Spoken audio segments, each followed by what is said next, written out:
안녕하세요. 자, 오늘부터는 통합과학 2 내용 한번 나가보도록 하겠습니다. 우리 통합과학 2 내용은 변화를 다룰 거거든요. 이 화학이라는 학문이 바로 변화의 학문이잖아요. 화학의 화자가 변화의 화자니까요. 근데 단순히 그냥 화학이 변화만 다루는 건 아니고요. 이 변화를 제대로 이해하기 위해서는 물질마다의 고유의 성질을 이해해야만 합니다. 모든 물질들은 각자 고유의 성질을 가지고 있죠. 철은 철만의 고유 성질을 가지고 있고, 또 물은 철과 다른 물만의 고유 성질을 가지고 있습니다. 금은 또 금만의 고유 성질을 가지고 있을 테고, 모든 물질들은 다 고유의 성질을 가지고 있어요. 이 물질들이 고유의 성질을 갖는 이유는 물질들마다 다 제각각 구조가 다르기 때문이죠. 우리 1학기 때 배웠었는데요. 모든 물질들은 다 구조가 다르게 생겼습니다. 일단 가장 기본적으로 1학기 때 배웠듯이 전자 배치 구조, 이 전자의 구조를 그려보면요, 모든 원소들이 다 전자 배치가 다 다르게 생겼죠. 예를 들어서 알칼리 금속 한번 봐봅시다. 알칼리 금속 같은 경우에는 주기율 1조 원소로서 전자 배치를 안쪽부터 차곡차곡 넣어서 그려보다 보면은 항상 맨 마지막 전자 껍질에 전자가 한 개 남게 되고, 즉 원자 간자가 한 개가 되는 구조가 되는 겁니다.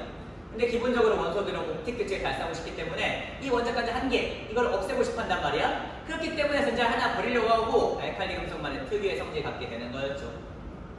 똑같이 같은 맥락으로 원자 간자 7개인 17조 원소, 할로제 원소 한번 생각해봅시다. 얘들은 전자 배치 구조를 그려보면은 원자 간자가 항상 7개가 되고, 즉 옵틱 규칙을 달성하기 위해서 전자 하나를 필요로 한다. 이 전자 하나를 받으려는 과정 속에서 또 할로제 원소만의 특유의 성질을 띠게 되는 거였죠. 비활성 기체는 어땠나요? 비활성 기체는 마찬가지로 전자 배치 구조를 그려보세요. 그럼 항상 전자 껍질 전자가 깔끔하게 찬 채로 마무리된다. 물론 바닥 상태에서. 즉 원자 간자가 연계가 된다는 뜻이고, 이미 안정하기 때문에 얘들은 오히려 변하지 않으려고 해. 변하지 않으려는 게 바로 비활성 기체의 고유 성질인 거죠. 이처럼 전자 구조를 그려보면요, 각 원소들의 성질을 이해할 수가 있어요. 이 전자 배치뿐만이 아닙니다. 우리 1학기 때 배웠듯이 다이아몬드 흑연 한번 기억해보세요. 다이아몬드 흑연은 어때? 다이아몬드랑 흑연 둘 다 탄소로만 이루어져 있어. 똑같이 탄소임에도 불구하고 탄소가 어떤 구조로 결합되어 있냐, 어떤 식으로 결합되어 있냐에 따라서 흑연이 되기도 하고 다이아몬드가 될 수도 있죠. 흑연과 다이아몬드는 원소 자체는 탄소 똑같지만 성질이 완전 다르죠. 흑연 같은 경우에는 탄소 원자가 육각형의 벌집 모양으로 층층층층 쌓여있는 정상 구조를 하고 있는 반면에, 다이아몬드는 탄소가 정사면체 구조로 쭉쭉쭉 이어져 있는 그물 구조를 하고 있다. 이와 같은 차이에 의해서 다이아몬드는 전기가 흐르지 않지만 흑연은 전기가 통하고, 또 다이아몬드는 간단하지만 흑연은 잘 부셔지고, 이런 다양한 다이아몬드 흑연만의 고유의 성질을 갖게 되는 거였거든요. 자, 이처럼 모든 물질들은 고유의 개성을 가지고 있고, 이 고유의 성질은 물질의 구조에서부터 온다. 즉 화학이라는 학문은 이런 학문입니다. 그냥 단순히 변화를 다루는 게 아니고요, 모든 물질들 구조가 같았잖아. 이 물질들의 구조에 따른 고유한 성질을 이해하고, 이 구조가 영원 불변하지 않습니다. 항상 그 일정한 모습이 있지 않죠. 구조가 변하기도 하거든요. 이 구조가 변함에 따라서 또 성질은 어떻게 변하는지 탐구하는 학문이 바로 우리가 배우는 화학이라는 학문이라는 겁니다. 그래서 앞으로는 이제 이번 시간부터 시작해서 2학기에 배우는 통합과학 2 내용은 쭉 다양한 변화에 대해서 배워볼 거예요. 자, 우리 중학교 때도 잠깐 배웠었는데요. 이 변화, 엄청나게 많은 변화가 있죠. 지금 이 우주에도 굉장히 다양한 변화가 일어나고 있습니다. 이 다양한 변화가 있는데 다 똑같은 변화가 아니죠. 변화를 크게 두 가지 정도 나눠서 나눌 수가 있습니다. 자, 첫 번째 물리적 변화, 두 번째 화학적 변화라는 개념이 있는데요. 당연히 우리 화학 수업에서는 주인공은 화학적 변화겠죠. 근데 우리 화학적 변화만 다루진 않을 거고요, 물리적 변화도 배울 겁니다. 화학적 변화를 제대로 이해하려면 물리적 변화도 이해해야 되는 거니까. 사실 중학교 때 배웠던 거니까 복습이 될 겁니다. 오늘 하는 내용은 복습이에요. 자, 일단 화학적 변화 먼저 해보겠습니다. 화학적 변화는 뭘까? 화학적 변화는 물질의 고유한 성질이 변하는 것을 화학적 변화라고 한다. 아까 방금 처음에도 얘기했듯이 모든 물질들은 고유한 성질을 가지고 있잖아요. 이 고유한 성질이 영원 불멸하지 않습니다. 왜? 구조가 바뀌면 성질도 바뀌게 될 테니까. 예시에 들어보죠. 철 한번 생각해봅시다. 철은 우리한테 굉장히 익숙한 물질인데요. 철은 또 철만의 고유의 성질을 가지고 있어요. 어떤 성질이 있을까? 첫 번째, 회백색. 그 색깔, 특유의 색깔 있죠? 회색 색깔에. 그 회백색에다가 광택이 있습니다. 이 철만의 고유 성질로서 회백색에 광택을 띈다는 그 외관적인 성질이 있고요. 그리고 철의 전기 전도성 한번 생각해봅시다. 철은 전기가 굉장히 잘 통하죠. 철이 전기가 잘 통하는 거, 철의 고유 성질이라고 할 수 있을까? 고유 성질은 철만 가지고 있는 성질이어야 되거든요. 근데 전기가 통하는 건 철 말고도 다른 물질들도 굉장히 전기가 잘 통하죠. 불이라든지 금처럼 철과 더 전기가 잘 통하는 물질도 있습니다. 즉 전기가 통한다 안 통한다 이렇게 이분법적으로만 생각한다면은 전기가 통하는 것은 철만의 고유 성질 하지만 이 부분도 생각하지 마시고요. 철이 전기가 통한다, 안 통한다 뿐만 아니라 전기가 잘 통한다, 조금 통한다, 더 통한다, 덜 통한다 이런 식으로 전기가 통하는 정도가 또 다르잖아요. 방금 얘기했듯이 철보다 더 전기가 잘 통하는 물질 구리가 있죠. 또 구리보다 더 전기가 잘 통하는 물질 금이 있습니다. 즉 금이 전기가 통하는 정도를 100이라고 친다면은 구리는 90, 철은 89. 이거 쌤이 방금 말한 수치는 임의로 그냥 쌤이 대충 말한 거긴 하지만 어쨌든 실제로 금과 구리랑 철이 다 전기가 통하긴 하더라도 더 잘 통하는 금속이 있고 덜 통하는 금속이 있다는 거예요. 철은 80만큼 통한다고 칠게요. 그럼 80만큼 전기가 통하는 이 수치는 철만의 고유 성질이라고 말할 수 있겠지. 즉 철의 전기전도성, 80만큼 통하는 전기전도성은 철의 고유 성질이라 할 수 있겠습니다. 마찬가지로 열 전도성, 철은 열이 굉장히 잘 통하죠. 철 금속이 이렇게 길게 있는데요. 이 한쪽만 가열한다고 해서 여기만 뜨겁지 않아. 금방 전체가 다 뜨거워지거든요. 이처럼 철은 열 전도성이 굉장히 크다는 성질을 가지고 있다. 또 자성이 있죠. 자석이 잘 붙는 성질이 있고요. 전성, 연성이라고 해서 잘 내부 충격에서 깨지지 않고 눌리거나 꼽히는 성질을 가지고 있습니다. 방금 말했던 이 철의 다양한 철의 고유 성질들, 이 철의 구조에서부터 오는 거거든요. 자, 그런데 방금 말했던 이 철의 고유 성질들이 영원 불멸하지 않다. 어떻게 된다? 변한다. 이 철이 여기다 얹으잖아요? 그럼 시간이 지나면은 방금 말했던 성질들을 잃게 됩니다. 왜? 이 공기에는 산소가 있잖아요. 이 철과 산소가 만나면요, 철과 산소는 서로 사랑하는 사이다. 우리 1학기 때 배웠잖아. 철은 금속으로서 금속 특 전자를 버리고 싶어한다. 산소는 비금속이기 때문에 비금속 특 전자를 얻고 싶어한다. 즉 철과 산소가 만나면요, 철은 전자를 버리고 싶어하고 산소는 전자를 얻고 싶어해요. 그럼 자연스럽게 철이 산소한테 전자를 주게 되고 철은 양이온, 산소는 음이온이 되면서 양이온과 음이온 간의 정전기적 인력에 의해 이온 결합 물질이 만들어지게 될 겁니다. 즉 산화철이 형성되는 거죠. 이 산화철이 바로 우리가 알고 있는 그 녹인 겁니다. 그 붉고 축축한 녹. 이 녹이 형성되면요, 방금 말했던 그 철의 성질이 이렇게 돼요. 이 녹슨 철은 더 이상 전기가 통하지 않죠. 왜? 이온 결합 물질은 고체성의 전기가 통하지 않으니까. 열도 잘 통하지 않게 됩니다. 자석에도 안 붙게 되고요. 또 외부 충격에 의해서 아까는 깨지지 않았잖아. 근데 녹슨 철은 이제 잘 깨지게 되죠. 이온 결합 물질은 고체일 때 잘 깨지니까요. 뿐만 아니라 뇌광도 바뀌게 됩니다. 원래는 회백세의 광택을 띠고 있었는데 녹슨철은 더 이상 광택이 없고 심지어 색깔도 붉고축축하게 바뀌게 돼. 자, 이처럼 철의 고유 성질이 완전 바뀌게 되었네요. 이렇게 고유 성질이 바뀌는 이러한 변화를 뭐라고 한다? 화학적 변화라고 한다. 또는 화학 반응이라고도 해요. 화학적 변화랑 화학 반응은 완전히 같은 뜻입니다. 뭘 써도 상관없지만 오늘 좀 변화에 주목하고 있기 때문에 화학적 변화라는 용어를 쓸게요. 하지만 다음 시간부터는 화학 반응이라는 용어를 좀 더 많이 쓰게 될 것 같아요. 화학 반응이 좀 더 많이 쓰는 표현이거든요. 그래서 오늘까지만 일단 화학적 변화로 설명할게요. 자, 다시 한 번 더. 화학적 변화란 물질의 고유한 성질이 변하는 거다. 방금 예를 들었듯이 철이 녹쓰는 거야말로 대표적인 화학적 변화라고 할 수 있겠죠. 왜냐하면 철이 녹쓰면서 철의 고유 성질이 완전 변하고 있으니까. 자, 이렇게 철이 녹쓰는 현상 우리는 철의 부식이라고 합니다. 자, 이 철의 부식은요, 앞으로 계속 배우게 되겠지만은 산화반응 반응이기도 합니다. 우리 산화 반응은 1학기 때 배웠었거든. 산화 반응이 뭐야? 산소를 얻는 반응이죠. 이름에 정답이 써있어. 산화. 산화의 산이 산소의 산이야. 화는 화학의 화, 결반자, 변화의 화, 산소를 얻는 반응이라는 의미에서 산화라고 하는 겁니다. 실제 철이 산소를 얻어서 산화철이 되면서 녹슬게 되는 거잖아요. 이렇게 철의 부식이야말로 대표적인 산화환원 반응으로서 화학적 변화의 예시라고 할 수 있겠다. 자, 화학적 변화는 산화환원 반응만 있는 게 아닙니다. 또 하나의 예시 들어보죠. 생선회 한번 생각해보죠. 생선회, 맛있는 생선회. 이 생선회가 사실 좀 호불호가 갈립니다. 쌤은 좋아하는데 이 생선회가 조금 이제 진입장벽이 있는 게 일단은 식감, 그 알캉하면서 또 차갑고 말캉한 그 식감이 일단은 어색한 사람들은 굉장히 또 어색하기 때문에 먹기 좀 어려워합니다. 또 무엇보다도 또 가장 큰 진입장벽 중 하나가 이 생선 특유의 비린내. 이게 생선이라는 물질의 고유 성질입니다. 생선 안에는 트라이메틸 아민이라는 물질이 들어있는데요. 이 트라이메틸 아민의 성질이 바로 비린내거든요. 그래서 이 생선의 비린내를 잡아내야지 맛있게 먹을 수 있거든요. 이 비린내를 잡는 다양한 방법들이 있습니다. 그중 가장 유명한 방법이 바로 생선에 레몬즙을 뿌리는 방법이죠. 레몬즙은 어때? 시잖아. 그래서 이 화학을 잘 모르는 사람들은 레몬즙이 너무 시기 때문에 신맛에 묻혀서 비린맛이 잡히는 건가? 라고 생각하기도 해. 근데 그게 아니야. 이 강렬한 신맛에 의해서 비린맛이 묻힌 게 아니고요. 숨겨진 게 아니고요. 이 비린내를 내는 생선의 트라이메틸 아민과 신맛을 내는 레몬에 시트리산이라는 물질이 화학 반응하는 과정 속에서 더 이상 비리지도 않고 시지도 않은 이 둘의 고유 성질이 완전 변화한다는 거죠. 이렇게 고유 성질이 변하는 것을 뭐라고 해? 화학적 변화라고 한다. 또는 화학 반응이라고 한다. 방금 말했던 이 생선의 레몬즙을 뿌려서 비린내를 잡아내는 반응 우리는 중화 반응이라고 하죠. 중화 반응도 이름에 정답이 써있는데 중이 뭐야? 이 비린내, 쓴맛 이런 것들 우리 염기성이라고 하거든요. 반면 신맛을 산성이라고 합니다. 이 염기성과 산성이 만나면은 중성으로 변해요. 더 이상 비리지도 않고 시지도 않으니까요. 이렇게 중성이 된다는 의미에서 중성의 중자자서 중, 그리고 된다는 의미에서 되라자, 화기 화자, 화. 그래서 중화 반응이라고 하는 거야. 이처럼 우리 주변에는 산화 반응 반응이라든지 중화 반응, 그 외에도 굉장히 다양한 화학적 변화들이 있습니다.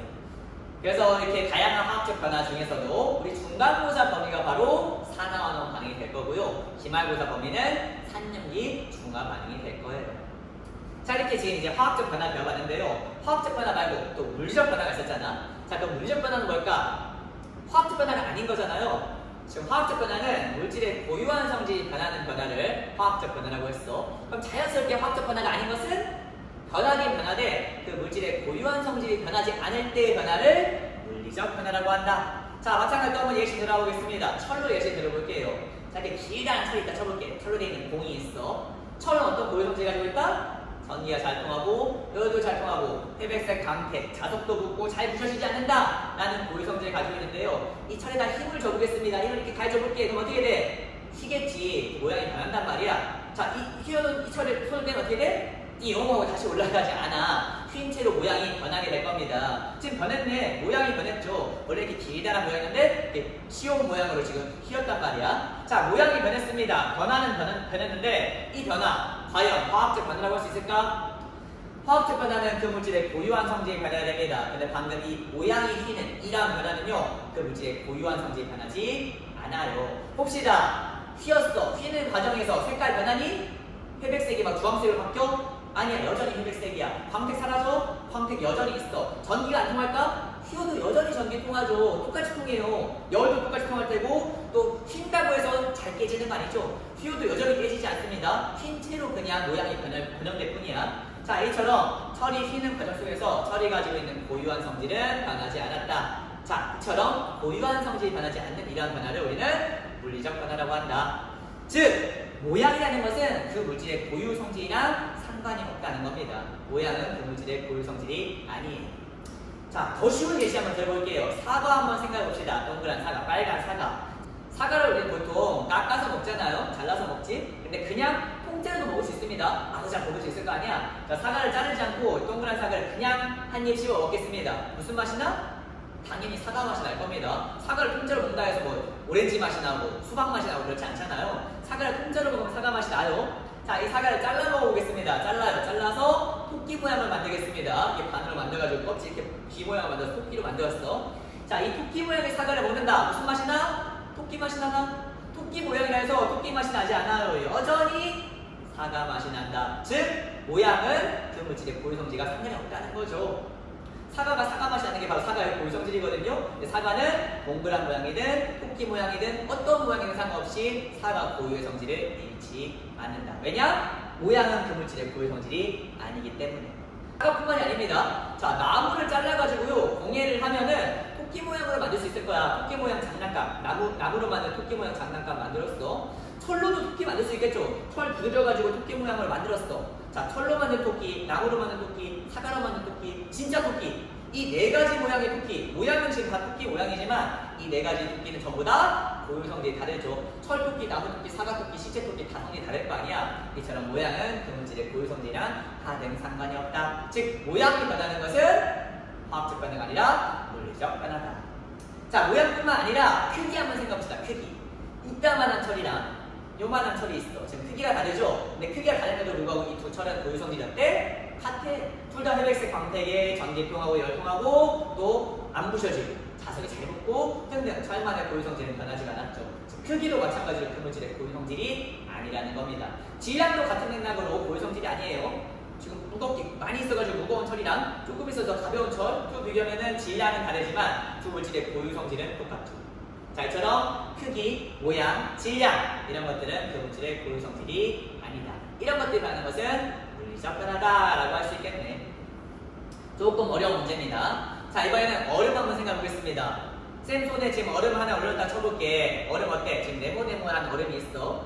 이 얼음을 가만히 놔두면 어떻게 됩니까? 변하죠. 어떻게 변해? 녹을 거야. 체온에 의해서 얼음이 점점 녹아서 뚝뚝뚝 흘러내리게 될 거야. 변했습니까? 변했죠. 다양하게 지금 변했습니다. 자, 이 얼음이 녹아서 물이 되는 이거나 화학적 변할까? 물리적 변할까? 이 언뜻 보면 화학적 변화처럼도 보여요. 왜냐? 화학적 변화는 성질이 변하는 거잖아. 지금 얼음은 딱딱한 성질을 가지고 있고 물이 되면은 흐르는 성질을 변하기 때문에 성질이 변했으니까 화학적 변화라고 생각할 수도 있어. 하지만 그렇지 않습니다. 사실 얼음이 딱딱한 건요, 얼음의 고유 성질이 아니야. 얼음이어서 딱딱한 게 아니라 고체여서 딱딱한 거야. 사실 기본적으로 거의 모든 고체는 다 딱딱하죠. 얼음이어서 딱딱한 게 아니야. 고체는 다 딱딱해. 책상도 딱딱하고 뭐 나무도 딱딱하고 유리도 딱딱하고 고체들은 기본적으로 다 딱딱하죠. 즉 딱딱한 것은 얼음의 고유 성질이 아니다. 마찬가지로 물은 흐르죠. 물은 흐르는 성질을 가지고 있는데요. 이 물이 흐르는 성질, 물만의 고유 성질일까? 흐르는 것은 물만의 고유 성질이 아닙니다. 액체의 성질인 거죠. 물이어서 흐르는 게 아니고요. 액체여서 흐르는 겁니다. 물 아니라 어떤 액체는 다 기본적으로 흘러요. 물과 기름은 상극이죠. 물과 기름은 완전 다른 물질입니다.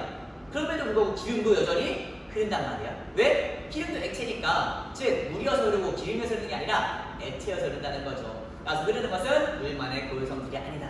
즉 얼음이 녹아서 물이 되면요, 딱딱한 것이 흐르는 성질을 변하는 건 맞아. 성질은 변한 건 맞지만 그 물질의 고유 성질이 변한 건 아니다. 그렇기 때문에 이러한 변화는 화학적 변화가 아니라 물리적 변화인 거죠. 자, 이처럼 고체, 액체, 기체 이런 것들 우리는 상태라고 하거든요. 상태, 고체 상태, 액체 상태, 기체 상태라고 하잖아요. 이러한 상태는 그 물질의 고유 성질이 아닌 겁니다. 따라서 이렇게 정리할 수 있겠네. 모양, 크기, 질량, 그리고 상태 이런 것들이 변하는 것은 그 물질의 고유 성질이 변하는 게 아니기 때문에 물리적 변화라고 할 수 있다. 자, 최종 정리해 보겠습니다. 우리 1학기 때 배웠던 거와 연계하자면요, 1학기 때 물질의 고유한 성질을 갖기 위해서 필요한 가장 작은 단위라고 분자라는 개념을 배웠어. 예를 들어서 물 한번 생각해봐. 물 분자가 뭐였죠? H2O. 이게 무슨 뜻이야? 우리가 알고 있는 그 물의 성질을 가지려면요, 물만의 고유 성질을 가지려면은 적어도 H2O는 되어야 한다는 뜻이야. 수소 2개랑 산소 하나가 되어야지 물의 성질을 갈 수 있다는 뜻이거든요. 수소 하나는 물의 성질 같지 않습니다. 수소, 산소 하나씩은 물의 성질 같지 않아. 심지어 더 과하게 많아서 수소 2개랑 산소 2개가 된다 해서 물의 성질 같지 않아. 딱 정확히 수소 2개와 산소 하나가 돼서 H2O가 됐을 때 비로소 물의 성질 갈 수 있는 거거든요. 자, 이처럼 물질의 고유 성질 갖기 위해서 필요한 가장 작은 단위를 우리는 분자라고 한다. 이 분자 개념을 이용하면은 오늘 배운 화학적 변화를 좀 더 깔끔하게 정리할 수 있습니다. 화학적 변화가 뭐라고? 물질의 고유한 성질이 변하는 거다. 근데 물질의 고유한 성질은 어디서 온다? 분자에서 온다. 분자가 되면은 고유한 성질을 갖게 되는 거거든. H2O가 되는 순간 물의 성질이 가질 수 있는 거거든. 그럼 달리 말해서 분자가 바뀌면 어떻게 되는 거야? 분자가 바뀌면 자연스럽게 고유한 성질도 바뀌게 되겠지. 왜냐하면 분자가 바로 고유한 성질을 갖는 가장 작은 단위인 거니까. 즉 이렇게 말할 수 있겠다. 분자가 변하면 화학적 변화, 분자가 안 변하면 물리적 변화라고 할 수 있겠네. 예시 한번 들어가 보겠습니다. 자, 수소랑 산소가 만나서 물로 변하는 변화가 있습니다. 이거 실제 일어날 수 있는 변화예요. 자, 이 변화 물리적 변화일까? 화학적 변화일까? 한번 고유 성질이 어떻게 변하는지 한번 보도록 하겠습니다. 수소 기체는 우리 1학기 때 배웠던 가연성이 있는 기체입니다. 가연성이라는 것은 연소가 가능한 기체로서 연소되는 과정 속에서 이제 기체 부피가 확 커지면서 펑 하는 소리가 나게 되죠. 수소 기체는 불꽃에 가까이 되면 펑 소리가 나는 가연성이 있는 고유 성질을 가지고 있어. 폭발하는 성질이 있다는 거죠. 반면 산소 기체는 어때? 산소 기체는 가연성이 있을까? 산소 기체는 연소가 가능한 기체가 아니라 연소를 도와주는 기체예요. 그래서 가연성이 나지 않고 조연성이라고 합니다. 산소는 조연성이 있는 성질이 있어. 실제 산소는 펑 하고 터지지 않죠. 산소에다 불꽃이 가까이 되면 터지지 않고 오히려 불꽃이 더 활활 세게 타오르게 돼. 연소되는 것을 연소가 일어날 수 있게끔 도와주는 기체거든. 즉 가연성 있는 기체와 조연성 있는 기체가 만났더니 어떻게 됐어? 물이 만들어졌어. 물 가연성 있을까? 물은 연소되지 않죠. 가연성 있다고 말할 수 없습니다. 불꽃 가까이 된다고 해가지고 펑 터지지 않잖아. 그럼 반대로 조연성 있을까? 물 가까이 되면 불꽃이 더 활활 타오르게 돼? 그렇지 않거든요. 즉 가연성이 있는 성질을 갖는 수소랑 조연성의 성질을 가지고 있는 산소가 만나서 가연성도 전수도 둘 다 없는 물질이 만들어지게 된 겁니다. 그러니까 물질의 고유한 성질이 완전히 변화하게 된 거죠. 이렇게 물질의 고유 성질을 하는 것을 우리는 화학적 변화라고 한다 라고 배웠는데요. 거기까지 갈 필요도 없습니다. 그냥 분자가 변하면 화학적 변화인 거야. 분자 봐봐. 원래 H2 분자였고 O2 분자였죠. 근데 이 둘이 만나서 H2 분자로 바뀌게 됐어요. 분자 자체가 지금 바뀌었잖아요. 그러니까 당연히 화학적 변화일 수밖에 없는 겁니다. 반면 오늘 배웠던 얼음이 녹아서 물이 되는 변화 한번 그려볼게. 자, 얼음의 화학식은 뭡니까? 얼음은 H2O죠. 이 H2 분자들이 질서정연하게 배어낸 게 바로 얼음이거든요. 이 얼음이 녹아서 물이 됩니다. 물이 되면은 마찬가지로 H2O입니다. 이 H2O가 질서정연한 상태에서 좀 흐트러진 상태가 바로 물 상태인 거죠. 즉, 여전히 H2O에서 H2O야 분자가 변하지 않았단 말이야. 분자가 변하지 않으면 당연히 물질의 고유한 성질도 변하지 않게 되는 거죠. 즉, 이러한 변화는 물리적 변화라고 할 수 있다. 까지가 유인물 2번까지의 내용이었습니다. 유인물 1번, 2번 읽으면서 내용 정리하도록 하겠습니다.